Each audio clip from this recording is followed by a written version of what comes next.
बिस्मिल्लाहिर्रहमानिर्रहीम। अस्सलाम वालेकुम, आप सभी का इस्तकबाल है। आप देख रहे हैं उर्दू खबरनामा। आपका मेज़बान मीर हिलाल हांजुरी हाजिर खिदमत। खबरनाम में मुतअद्दिद खबरें आए जाती हैं, लेकिन सबसे पहले बात राजौरी की करते हैं। राजौरी के अंदर नौशहरा सेक्टर में आज एक लैंड माइन ब्लास्ट के नतीजे में एक फौजी जवान के जाम बैक होने की खबर है, जबकि इस दौरान यहां पर 2 फौजी जवान जो है वो जख्मी हुए। आपको बताते चले कि ये खबर जो हम आपके लिए पेश कर रहे हैं, ये राजौरी के नौशहरा सेक्टर से हम बता रहे हैं, जहां पर एलओसी के करीब एक बारूदी सुरंग धमाके में एक फौजी जवान जाम बैक हुआ है। हालांकि ये खबर मंजराम आने के बाद ये भी पता चला कि इसमें 2 जो फौजी एहलकार है वो जख्मी हुए हैं। बताया जा रहा है कि ये वाक़ा ठीक उस वक्त पेश आया जब ये एहलकार यहां से पेट्रोलिंग कर रहे थे, जिसके बाद यहां ज़ेर ज़मीन जो सुरंगें हैं उसमें एक सुरंग फटने के नतीजे में यहां ये जवान जो है वो जाम बैक हो गया है। हम मजीद तफसीलात लेने की कोशिश करेंगे जमशीद से, जो हमें राजौरी से लाइव जुड़ेंगे। तो जमशीद मलिक इस वक्त हमारे साथ है। जमशीद, क्या इस बात की कोई तस्दीक हुई है फौज की जानिब से कि जो अभी एक जो फौजी है जाम बैक होने की खबर आ रही है? फिलहाल बिल्कुल, जहां तक फौज की तरफ से बात करें, इसकी तस्दीक उन्होंने नहीं की जहां बाक हुआ है, मगर जराये के हवाले से खबर पूरी तरह कंफर्म हो चुकी है कि इस धमाके में एक फौजी जवान जहां बाक हुआ है। और वो भी बताया जा रहा है कि ये अग्निवीर था, जो अग्निवीर नई पॉलिसी लाई गई है, वो जवान था जो इस धमाके में जहां बाक हुआ। और दीगर 2 जख्मी हुए, जिनमें को एयरलिफ्ट किया गया और आर्मी के अस्पताल उधमपुर के लिए। और ये खबर भी सामने आ रही है क्योंकि इन इलाकों में माइन धमाकों की खबरें एक मामूल के मुताबिक जमशीद, आपके कहने का मतलब ये अग्निवीर मतलब ये एक नई रिक्रूटमेंट थी, एक हाल ही में उसकी रिक्रूटमेंट हुई थी और तैनाती हुई थी। जी फिलहाल बिल्कुल, क्योंकि ये स्कीम ही नहीं है। इसी स्कीम के तहत जो लोग नए रिक्रूट हुए थे, ये उनमें से एक अग्निवीर था। जिस तरह मैं कह रहा हूं कि फौज की तरफ से इसकी पूरी तस्दीक नहीं की है, मगर जराये के हवाले से खबर पूरी तरह साफ कर दी गई है कि इसमें जो जांबाक जमा हुआ है वो अग्निवीर था और इसके दूसरे 2 दिगर जख्मी हुए हैं। लाइन ऑफ कंट्रोल के इन इलाकों की जहां तक फिलहाल बात करें, माइन ब्लास्ट एक बड़ी पैमाने पर कई अरसा से देखने को मिल रहे हैं, क्योंकि कई अरसा पहले राजौरी पुंछ के लाइन ऑफ कंट्रोल पर माइन बिछाए गए थे, उस वक्त जब तारबंदी नहीं थी। उसके बाद जब तारबंदी हुई तो नौशहरा से बड़ी तादाद में माइन निकालने का सिलसिला शुरू कर दिया गया था, मगर बड़ी तादाद में माइन आज भी यहाँ इन इलाकों में निस्ब हैं, जिनमें कब धमाके हुए ये कहना बहुत मुश्किल होता है। क्योंकि इसकी मिसाल हम ये भी दे सकते हैं कि पिछले 2 दिन पहले मेंढर के अंदर जब बालाकोट सेक्टर में जंगल में आग लगी, वहां भी जोरदार माइन धमाकों की खबरें सामने आई, वहां दर्जनों से ज्यादा धमाकों की खबरें सामने आई। इसके बाद अगर बात करें, फौज के साथ सिविल लोगों को भी काफी इसका नुकसान उठाना पड़ा, खास करके उन लोगों को जो बिल्कुल फॉरवर्ड इलाकों पर रहते हैं। जब वो अपने माल मवेशी के साथ इन इलाकों के जंगल का रुख करते हैं, वहां इस तरह के धमाके होते हैं जिसमें उन्होंने कई लोगों ने आज तक अपने जिस्म के हिस्से खोए हैं। लगातार ये खबरें इस तरह की लाइन ऑफ कंट्रोल से हमेशा सामने आते रहते हैं। हालांकि क्या ये कहा जा सकता है जमशीद की जो आज ये माइन ब्लास्ट हुआ है, ये शायद मिलिटेंटों की जानिब से नस्ब नहीं की गई थी, ये बल्कि फौज की जानिब से ही तारबंदी से पहले की वो माइने हैं जो यहाँ पर नस्ब की गई थी, वही एक माइन जो है यहाँ जोरदार धमाके के साथ फट गई, जिसके नतीजे में ये नुकसान हुआ है? बिल्कुल हिलाल, ये मिलिटेंटों की तरफ से नहीं बल्कि उस वक्त दरअंदाजी की कोशिशों को रोकने के लिए माइन बिछाई गई थी, मगर उसके बाद जब तारबंदी की गई उसके बाद ये माइन उठाने का काम शुरू कर दिया गया। मगर जब तेज बारिशें हुई कई अरसा पहले ये माइने फिट की गई, जमीन के अंदर जमीन बहुत थी, इसका पता न चल पाया किन किन इलाकों में। कई माइन ऐसी भी हैं जो लाइन ऑफ कंट्रोल से खिसक कर निचले इलाकों के खेतों तक भी लोगों के आई और खेतों के अंदर भी धमाके हुए। इसमें अगर हिलाल कहें कि बड़ी तादाद में राजौरी पुंछ के अंदर ऐसे लोग हैं जिन्होंने इन माइन की जात में आकर अपने जिस्म के हिस्से खोए, उनकी तादाद बहुत ज्यादा है इन इलाकों में। उसके बाद कुछ एनजीओ सामने आई जिन्होंने इन लोगों की हेल्प करने की कोशिश की, उसके बाद फौज ने भी इनकी हेल्प करने की कोशिश की, मगर कितनी माइन बिछी हुई है इस लाइन ऑफ कंट्रोल पर यह कहना बहुत ज्यादा मुश्किल है, क्योंकि लगातार इन माइनों के धमाकों की खबरें लाइन ऑफ कंट्रोल से पिछले कई अरसा से सामने आ रही है। हिलाल, चलिए बहुत बहुत शुक्रिया जमशीद जानकारी देने के लिए। जमशीद मलिक हमें अपडेट कर रहे थे राजौरी से, क्योंकि राजौरी के अंदर ही जो नौशहरा सेक्टर है वहां पर ये एलओसी के करीब ये बारूदी सुरंग धमाका हुआ है, जिसमें एक फौजी जवान के जाम बैक होने की खबर है। हालांकि जमशीद ने जराये के हवाले से कहा है कि इस धमाके के अंदर जो एक जवान जाम बैक हुआ वो अग्निवीर था, यानी अग्निवीर मरकजी सरकार या मोदी सरकार की वो एक स्कीम थी जो रिसेंटली शुरू की गई है। हालांकि पूरे मुल्क के अंदर इस अग्निवीर स्कीम को लेकर काफी सियासत भी हुई थी, लेकिन नया एक जो नौजवान था, जो बहुत नया था फौज के अंदर, वो कहा जा रहा है कि वो इस धमाके के अंदर जाम बैक हुआ है।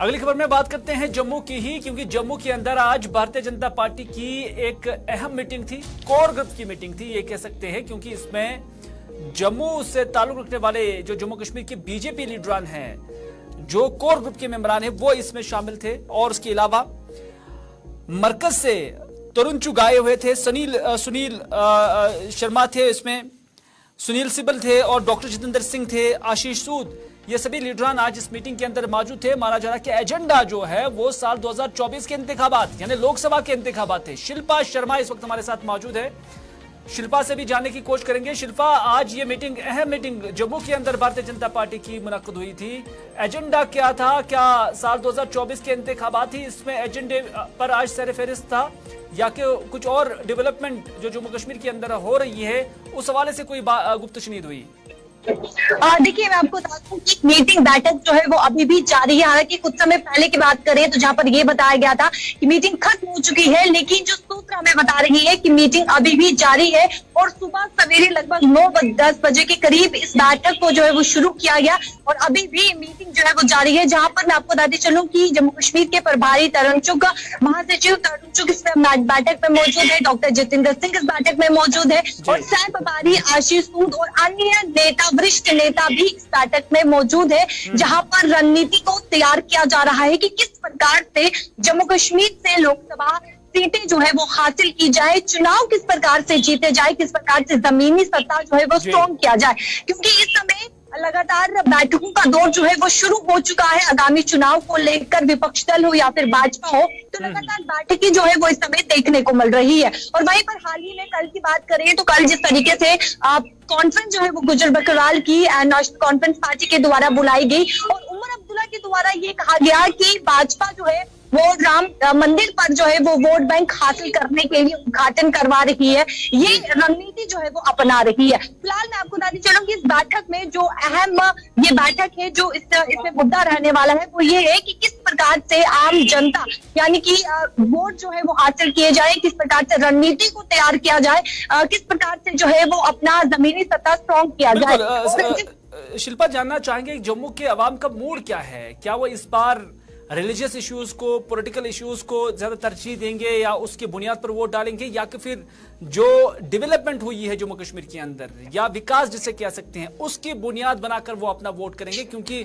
बाज लोग जम्मू के अंदर बीजेपी के खिलाफ भी हैं और बहुत सारे हक में भी हैं। तो क्या इस बार सिनेरियो जम्मू के अंदर बन रहा है जहां तक बीजेपी का ताल्लुक है? देखिए, अगर मैं डॉक्टर फारूक अब्दुल्ला की बात करूं तो उनके द्वारा भी ये कल बयान दिया गया कि राम मंदिर के नाम पर जो है वो वोट हासिल किए जा रहे हैं, ना जाने आपको किस तरीके से, किस रणनीति के हिसाब से जो है वो आपसे वोट हासिल किए जाएंगे, किस प्रकार से आपसे जो है वो वोट मांगे जाएगी। डॉक्टर फारूक अब्दुल्ला का कहना था।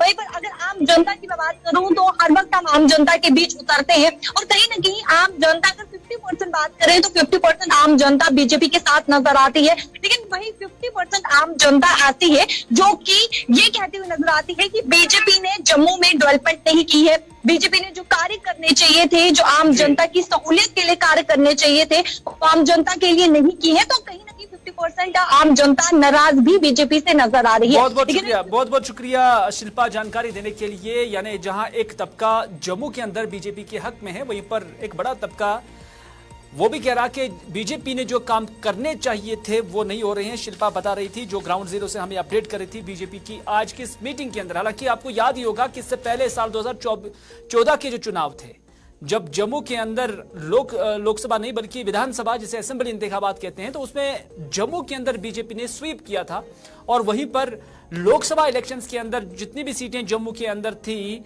वो बीजेपी ने हासिल की थी। लेकिन उसके बाद जो सिनेरियो है वो तब्दील होता हुआ नजर आ रहा है। लेकिन क्या ये बदलता सिनेरियो साल 2024 के अंदर बीजेपी के लिए कोई परेशानी का बाइस बनता है, या कि फिर एक बार फिर से बीजेपी के लिए जश्न का मौका फराहम करेगी? ये देखने वाली बात होगी।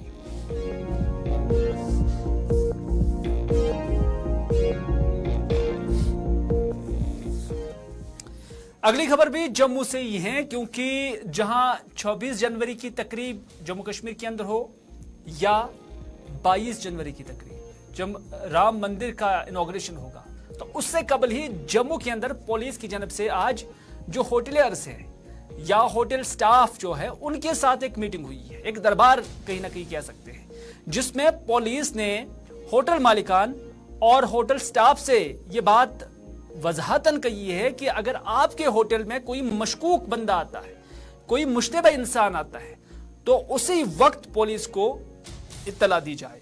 यानी कोई भी शख्स ऐसा हो जिस पर आपको शक लग रहा हो कि ये आम इंसान नहीं है, ये सही इंसान नहीं है, जिसमें आपको खदशात पैदा हो, आप उसी वक्त पुलिस को मुत्तला कर सकते हैं और पुलिस उसी वक्त कार्रवाई करेगी। ये आज डायरेक्शंस जो है जम्मू के होटल मालिकान और जो इन होटल्स के अंदर काम करने वाले स्टाफ है उनको दी गई थी।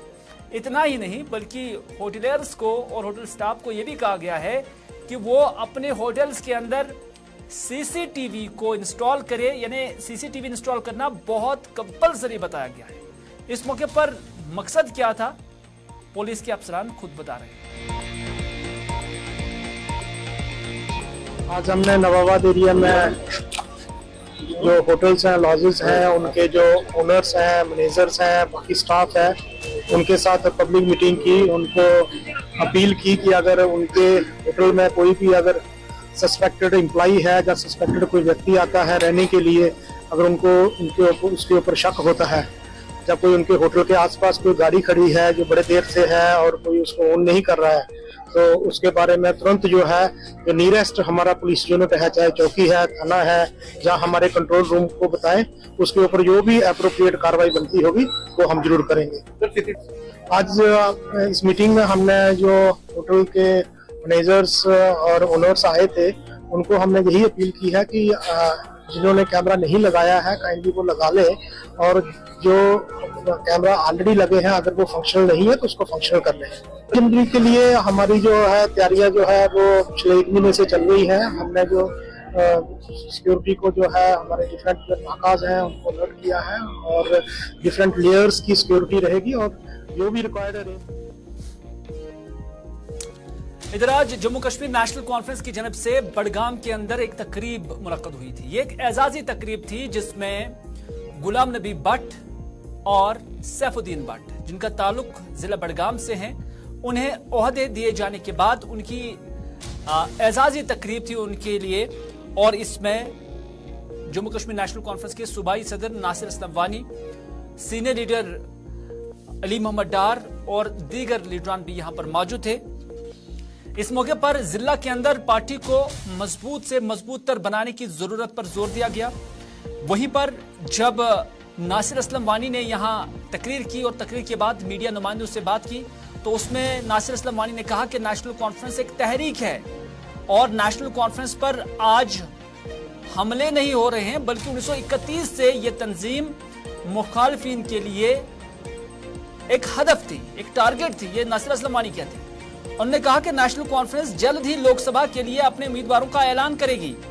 पार्टी जल्द ही पार्लियामानी कमेटी में तय करेगी और उम्मीदवारों का ऐलान भी किया जाएगा, ये नासिर असलम वानी कहते हैं। नासिर असलम वानी ने जम्मू कश्मीर के इंतखाबात को लेकर भी बात कही। उन्होंने कहा कि अगर पार्लियामेंट का इलेक्शन हो सकता है तो जम्मू कश्मीर में असेंबली का इलेक्शन क्यों नहीं हो जाए। उन्होंने कहा कि नेशनल कॉन्फ्रेंस उम्मीद करती है कि पार्लियामेंट के साथ साथ ही असेंबली के इंतखाबात भी जम्मू कश्मीर के अंदर कराए जाएं। बाकी बात सरकार की, वो उनकी मर्जी है कि वो इलेक्शन कश्मीर के अंदर, जम्मू कश्मीर के अंदर कब कराए।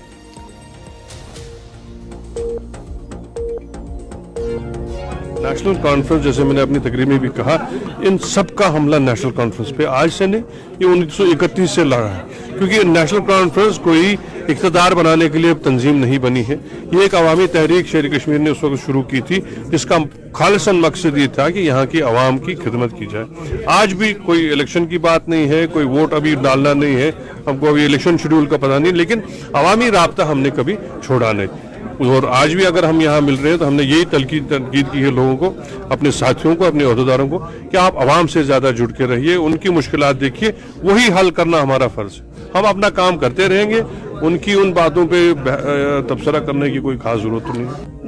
इलेक्शन का अलग एक माहौल है, लेकिन ये हम काफी सालों से देखते आ रहे हैं कि हमको मजहब के नाम पे, रीजन के नाम पे, सब रीजन आइडेंटिटीज के नाम पे, मजहब के अंदर फिरकों के नाम पे हर तरह से बांटने की कोशिश की जा रही है। वो सिर्फ जम्मू कश्मीर नहीं, पूरे मुल्क में हमको देखने में मिला। जवाब आवाम देगी, मुझे पूरा यकीन है अल्लाह ताला ऐसा फैसला करेगा और आवाम ऐसा फैसला सुनाएगी इनको कि इनके होश ठिकाने आ जाए। देखिए, बहुत बदकिस्मती की बात है, हम लोग कोशिश कर रहे थे कि किसी तरह से हमारी पावर की जो कैपेसिटी है वो बढ़े, क्योंकि यहाँ पूरा नहीं हो पाया। ये मेरी सोच से बाहर है कि हमारी जब खुद पावर डेफिसिट है, हम दूसरी रियासतों को 40-40 साल की लीज पे कैसे पावर दे सकते। किस तरह के होंगे? अच्छे कैंडिडेट होंगे जो आवाम में मकबूल हो और जिनको आवाम एतमाद देगी। पार्टी जल्द ही इस बारे में फैसला करेगी, मुझे पूरी उम्मीद है। और अगर पार्लियामेंट का इलेक्शन हो सकता है तो असेंबली का उसके साथ क्यों नहीं हो सकता, ये एक सवाल आपको उनसे पूछना चाहिए। और ये भी बड़ी मतलब अजीब सी बात है कि आप सुप्रीम कोर्ट को इंटरफेयर करना पड़ा और उनकी डायरेक्शन आई है इलेक्शन कमीशन तक कि आप ये करिए।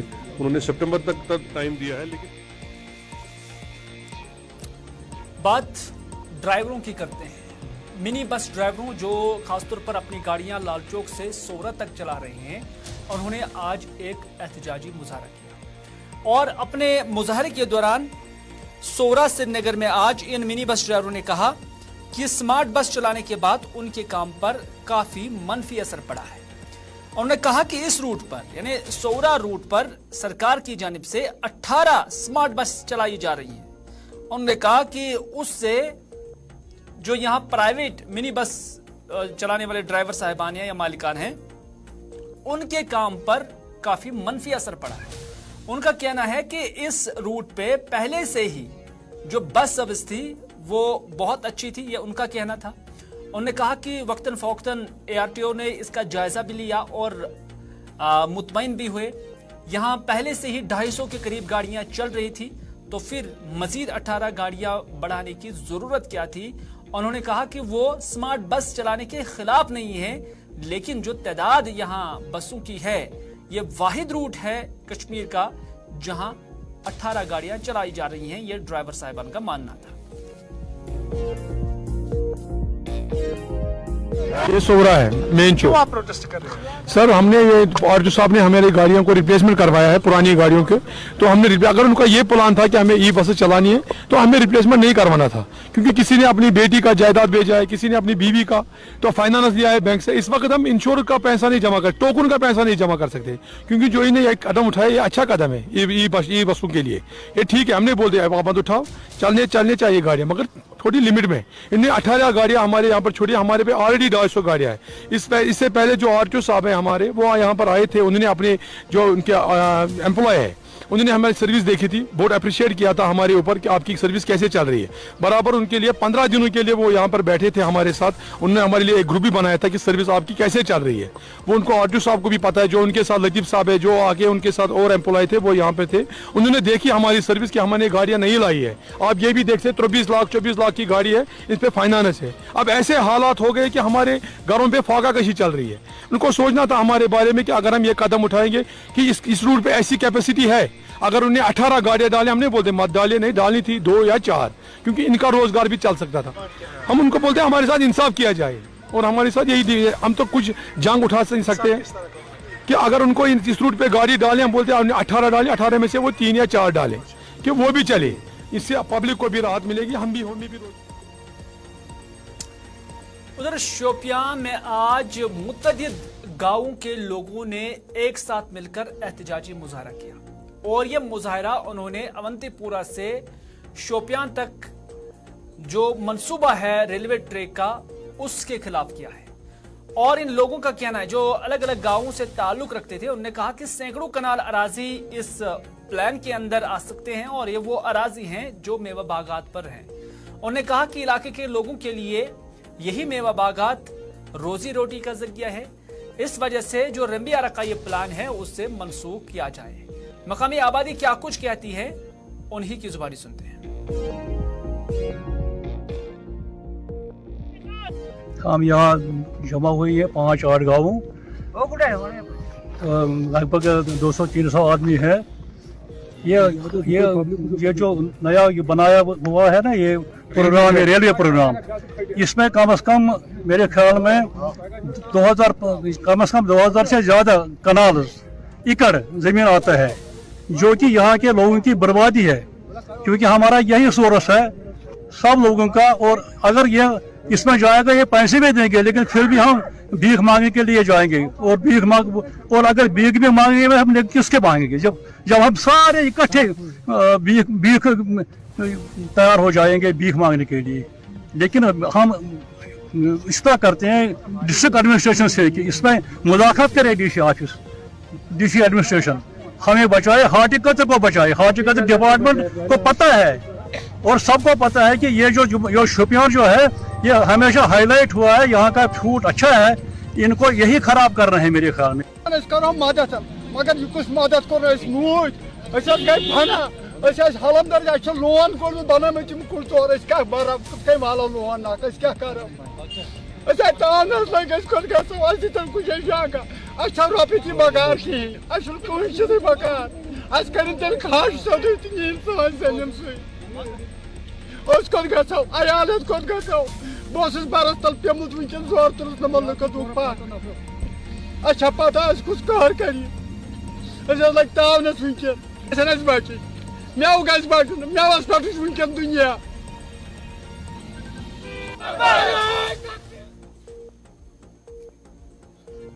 इधर चीवा अलर त्राल इलाके में आज लोगों ने एक खामोश एहतजाज किया।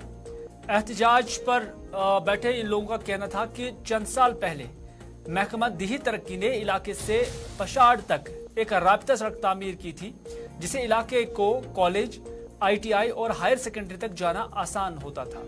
लेकिन एक शख्स ने इस राब्ता सड़क पर कब्जा किया है और कोर्ट के फैसले भी नहीं मान रहा है और सोशल मीडिया के जरिए इलाके के जी इज्जत शहरियों की इज्जत उछाल रहा है। लोगों ने EDC त्राल से इस मामले में मुदाखलत करने की अपील की है। प्रोटेस्ट अम मूजूब कर दो ब्रो आए सैनिस गामस मुतलिक न्यूज कर डॉक्टर बारी कोलगाम पे योर आव सैनिस गामस अंदर खड़ आव तो अकिस रोडस मुतलिक कर न्यूज करप्शन लगोन बोड़ बार इंतजाम गाम कन वोन गुंड तो अमिस अथ खिलाफ आज प्रोटेस्ट करने द्रमित। दरअसल यह रोड यह 2014 पे इल्तवास मज यह बैक टू विलेज या ब्लॉक दिवस मज डिमांड कर्म गवर्नमेंटस ये रोड दियो सा यह पुशाड़ ITI Jamia Masjid to पुशाड़ गसान road अत मुतलिक आव जमींदार यम केस कोर कोर्टस मज जून सह केस 2019 मज जून सह केस तो कोर्टन दिस जजमेंट सह जजमेंट ये पे करो जून यह दुत कोर्टन आर्डर ADC त्राल रैना साहब तम वज तहसीलदार त्राल BDO त्राल यमो कोर यह आर्डर इम्प्लीमेंट अत इनक्रोचमेंट यह रिकड़ी रोड 1 फुट यमो बे 22 फुट नान यह कुन जाए यमो कोर इम्प्रूवमेंट यह आर्डर तो अम पे कोरुक यह रोड लुकन खतर मगर अख शख्स गो अत मज खड़ा अम पे ब्या शख्स खड़ा तम लोग यह रोड गंडुन तम लोग रोडस पे कब्जा कर अत कब्जस दौरान कोर ADC या पुलिस ब्लॉक अफसरन अमिस खिलाफ FIR कर कोशिश अमिन एंट्री सेपरेशन बेल तथ मुतलिक ताकि यह रोडस कर बार बार ब्लॉक इस ओंद वन यह रोड हसा मोन यह तकरीबन अस गामस मज 5 कोर्टन मज केस कोर्मुत अनअटेंडेड केस तिमन कहन तम गलत केस बेबुनियाद केस यह रोडस हेवन अत तमाश बनाने मीडिया करप्शन दरअसल कहन करप्शन गोमुत यह साफ शफाफ रोड यह रोड बनो बिल्कुल गाम की खतर अत 1000 घर वनकन अत रोडस पे मुश्तमिल यह रोड बनो अमुक सठा शुक्र गुजार ADC साहबन BDO साहबन यह वन रोडस यम कागज हाथ बेबुनियाद कागज प्रोन रिकॉर्ड कत तान करान हे वन हसा क्या प्ले ग्राउंड नौजवान खतर अपर प्ले ग्राउंड शार्टकट रोड बनो ITI डिग्री कॉलेज अपर यह बनो शार्टकट यह रोडस हेवान कब्जा कर वनकन तथ रोडस मज कन थम नाज़रीन अभी तक के खबरनामे में बस इतना ही। अपने मेजबान को दीजिए इजाजत इस वादे के साथ कि अगर जिंदगी रही तो आपसे फिर होगी मुलाकात। तब तक के लिए खुदा हाफिज, फी अमानिल्लाह।